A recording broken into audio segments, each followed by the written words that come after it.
সকাল সন্ধ্যায় 3 বার সূরা ইখলাস, সূরা ফালাক, সূরা নাস পড়ে 2 হাত একসাথে করে ফু দিয়ে মাথা থেকে পা পর্যন্ত 3 বার মাসেহ করুন। তাহলে সমস্ত দুনিয়াবি বালা মুসিবত, বদনজর এবং আলগা যে কোনো কিছুর হাত থেকে রক্ষা পাবেন। আল্লাহ রাব্বুল আলামিন রক্ষা করবেন।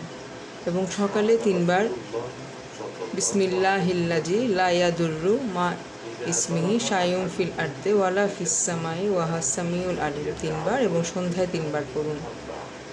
ঘর থেকে বের হওয়ার সময় বিসমিল্লাহি তাওয়াক্কালতু আলাল্লাহি লা হাওলা ওয়ালা কুওয়াতা ইল্লা বিল্লাহ পড়ুন। তাহলে একজন আল্লাহর পক্ষ থেকে একজন ফেরেশতা নিয়োগ করে দিবেন, যাতে বাহিরে আপনি সমস্ত নিরাপদে থেকে আবার নিরাপদে ঘরে ফিরে আসতে পারেন। জি। আর রাত্রে ঘুমানোর আগে বা সন্ধ্যার পর থেকে যে কোনো সময় সূরা মুলক পড়লে সূরা মুলক তার জন্য সাক্ষ্য হয়ে যাবে। সে মৃত্যুর পরে কবরের আযাব থেকে সে রক্ষা পাবে। এটা হযরত মুহাম্মদ সাল্লাল্লাহু আলাইহি ওয়াসাল্লাম বলে গেছেন যে 3 শ্রেণীর মানুষ কবর আযাব থেকে রক্ষা পাবে।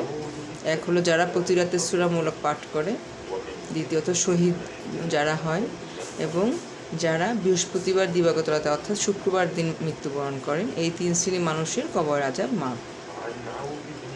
তো দুটো তো আমাদের হাতে নেই, কিন্তু সূরা মুলকটা তো আমরা পড়তে পারি। সূরা মুলকের আমল করলে তাহলে আমরা কবর আযাব থেকে রক্ষা পাবো। জি।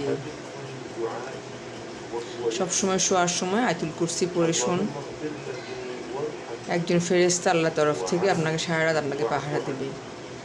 আর যদি সম্ভব হয়, মুখস্থ না থাকলে দেখে দেখে হলেও সূরা বাকারার শেষের 2 আয়াত আমানুর রাসূলু থেকে শেষ পর্যন্ত পাঠ করুন।